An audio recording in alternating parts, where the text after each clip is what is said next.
I am sick to death of poor people. I am sick to death of poor people. I am sick to death of poor people. I am sick to death of poor people.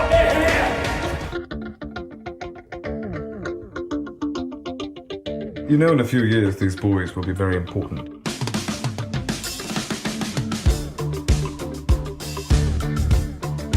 You got quite a posh name. Miles, are you posh?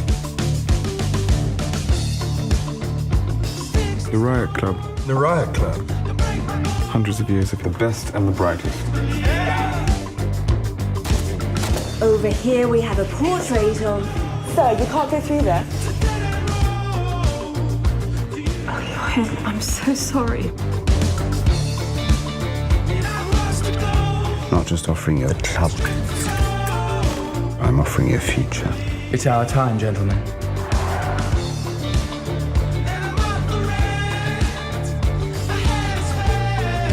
We really shouldn't be doing this. We're at the top university in the world, and so are 20,000 other people. But there are no more than 10 in the Riot Club. Are you sure you want to be in this thing? These people are not your friends. They don't know when to stop. It's time for you to leave.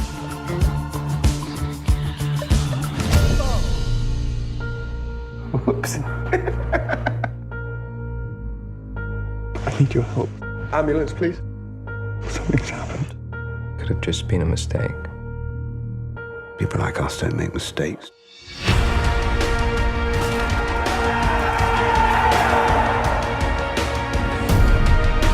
I am sick to death of poor people.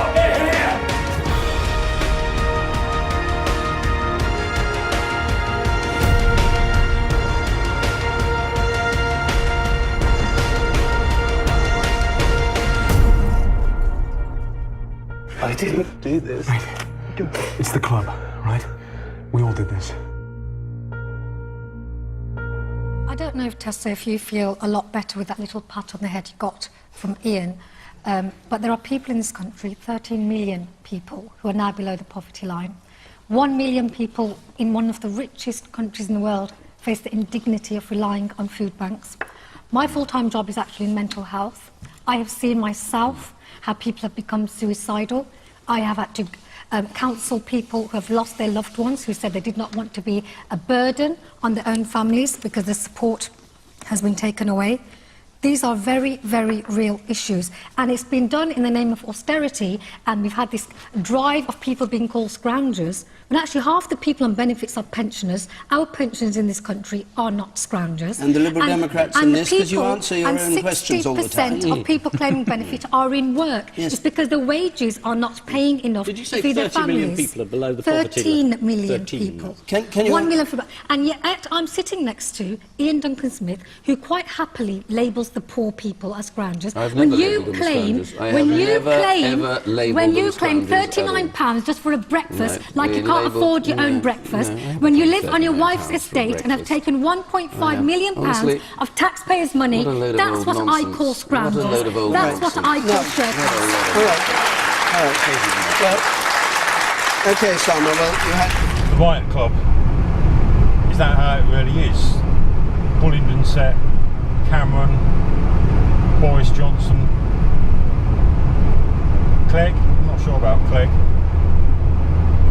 And old Gideon is part of this exclusive club that do hate the poor, the sick and disabled. So I'm on my way to Weston-super-Mare now, and just into town. I'm just going to try and go to the Trussell Trust food bank to get an idea from them just how endemic this problem is with poverty in this country. So I'm just going to try and get a snapshot of what's really going on out there, because you know, we all read the stories in the newspaper, we hear the Tories slamming on about clamping down benefits, and I want to see the real impact of that and what it's doing to people like you and I. Well, back at HQ, slightly disappointing day today.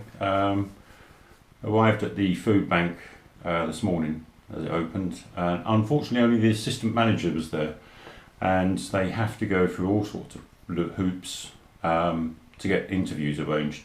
So I'll be speaking with the manager on Monday, today's Wednesday, to see if I've had to give them sort of prepared questions that I'm going to ask, because obviously they can't get too political, otherwise they get lambasted by this control freak government. So bit of a disappointment there, so I'm going to be attacking things from another angle.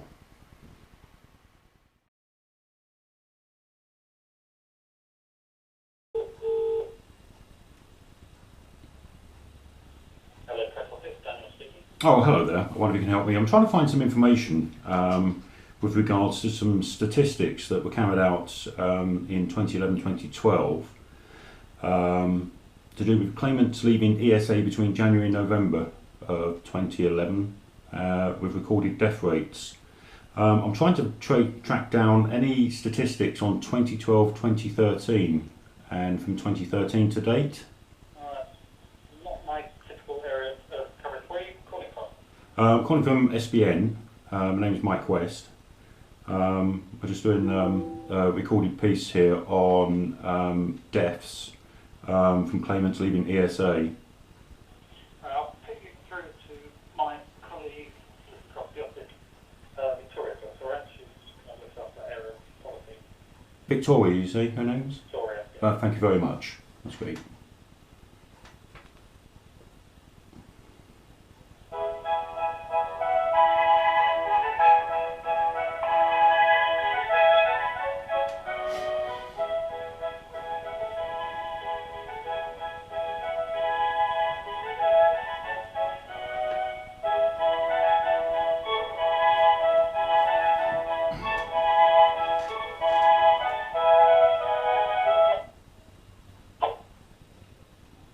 Hello.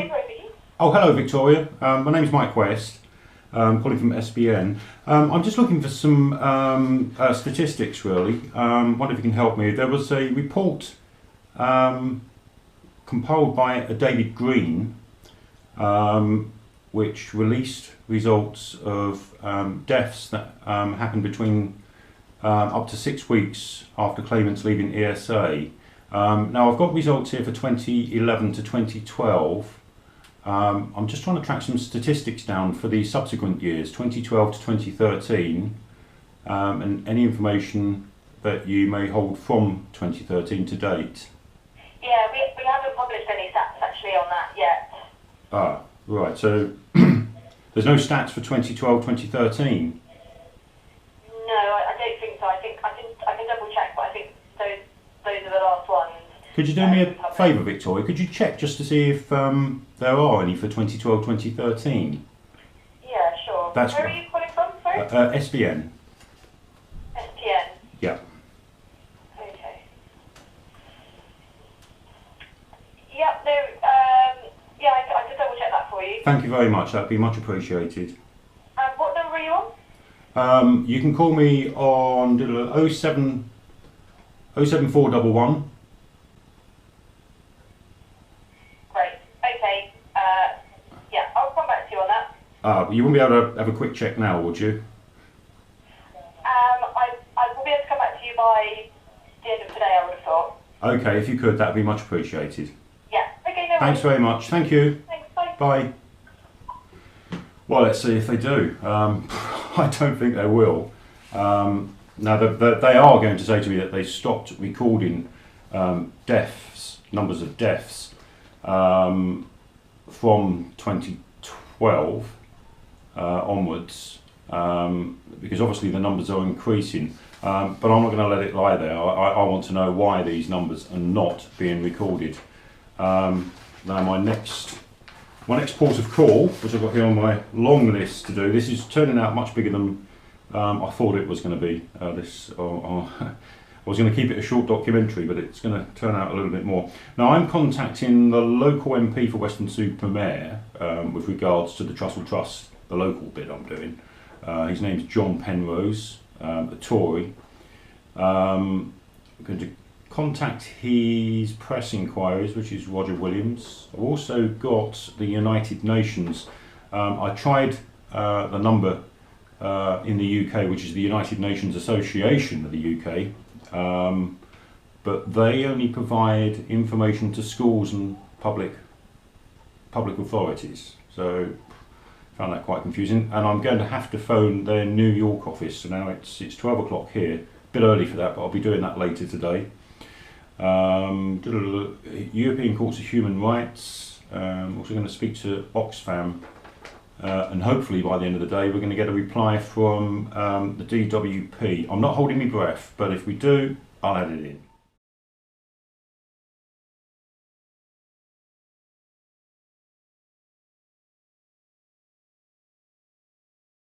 Let's have a look at a report by the Save the Children, who predicts a 41% rise in the next 6 years of child poverty. That's increasing by 1.4 million from the 3.5 million figure today. That's children. Far too many children are living in cold and damp houses without healthy food, with parents who can see no end to their situation. If we ignore the rising toll of poverty, we are blighting the future of a further 1.4 million children. In one of the world's richest countries, there is just simply no excuse for it. A spokesman for the Department for Work and Pensions responded to the report by claiming the government, this is just comical, the government was committed to ending child poverty by tackling its root causes. So what's the root causes? Them? So what are they going to do? Fire themselves?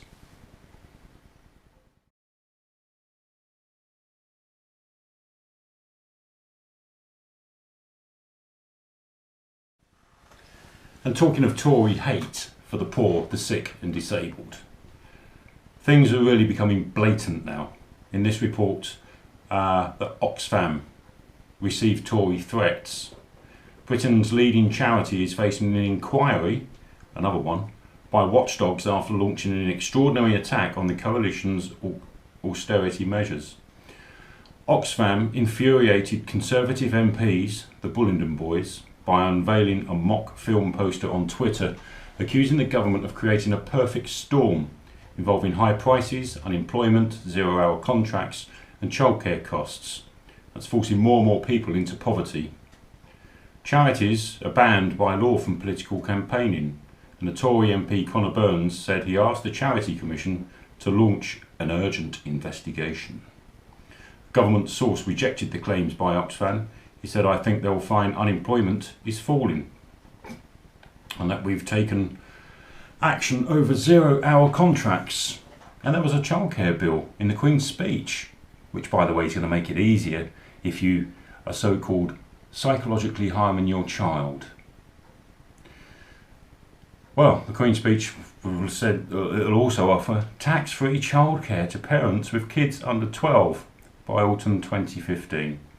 And cover 85% of childcare costs of those families receiving universal credit. Mr. Burns said most of us operated under the illusion that Oxfam focus was on the relief of poverty and famine overseas. Cannot see how using funds donated to charity to campaign politically can be in accordance with Oxfam's charitable status. Well, let's face it, I think, charity begins at home, and the Tory attack on charities here is just unbelievable. It's just really, really reiterating the hate these people have for the poor. That clip at the beginning of this documentary does really, really become profound, especially today. Who is Conor Burns? Well, he's a Conservative MP for Bournemouth West.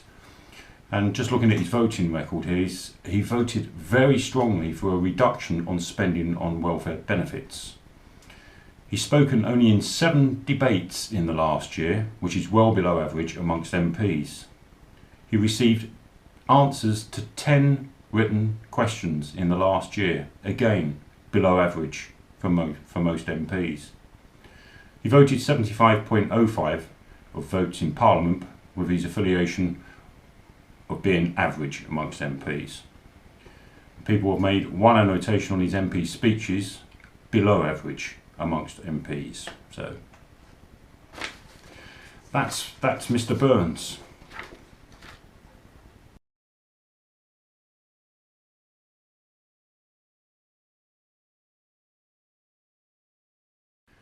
But the Tory hate doesn't stop there. A senior aide to Ian Duncan Smith was accused of threatening to shut down Britain's main provider of food banks in a bitter row over allegations of the politicisation of poverty. Well, poverty is a political thing. Politics that causes it. The banking system, the politicians, their policies. How can it not be a political issue? Chris Mould, the chair of the Trussell Trust, told the independent newspaper that he had been warned during a private conversation that the government might try to shut you down over its public campaigning on the plight of people unable to feed themselves or their families.